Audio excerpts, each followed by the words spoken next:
नमस्कार मित्रांनो.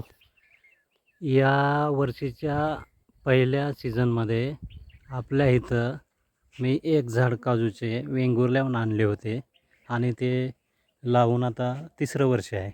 गेल्या वर्षीपासून त्या झाडाला काजू लागण्यास सुरुवात झालेली आहे आणि विशेष म्हणजे कोकणातही आत्ताच तिथं काजू काढण्याची जो हार्वेस्टिंग पिरियड असतो तो कोकणातला आणि आपलाही एकसारखा झालेला आहे आणि हे अशा पद्धतीने हे आपल्या झाडाला काजू लागलेले आहेत. याच्या अगोदरही पहिला तोडा केलेला आहे आपण आणि हा दुसरा तिसरा तोडा आहे. दररोज एक 2-4 काजू याला लागले जातात आणि ते काजू तोडण्याचे काम आपण करत असतो. तर हे झाड 3 वर्षाचं झाड असून दुसऱ्या वर्षापासून ह्याला फळ लागण्यास सुरुवात झालेली होती. हे तर बघा, हे चित्रामध्ये आपण बघू शकतो याचा बुंदा.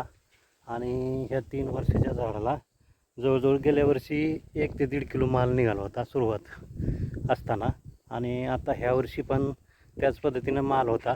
तो हळूहळू आपण काढून घेऊन घरी काजू साठवलेले आहेत आणि नंतर हे काजू आपण भट्टीत भाजून घेऊन त्यापासून रोस्टेड काजू बनवले जातात.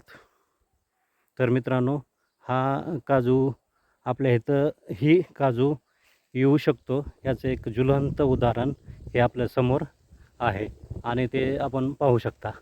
तर हे आमच्या इथं मी प्रायोगिक तत्त्वावर पहिलं झाड लावलं होतं आणि त्या झाडाला काजू येतात का नाही हे बघण्यासाठी सुरुवात केली होती. परंतु आपल्या इकडेही हे काजूचे झाड सक्सेस होतं याचा एक उत्कृष्ट नमुना आपण या झाडावरून बघू शकतो.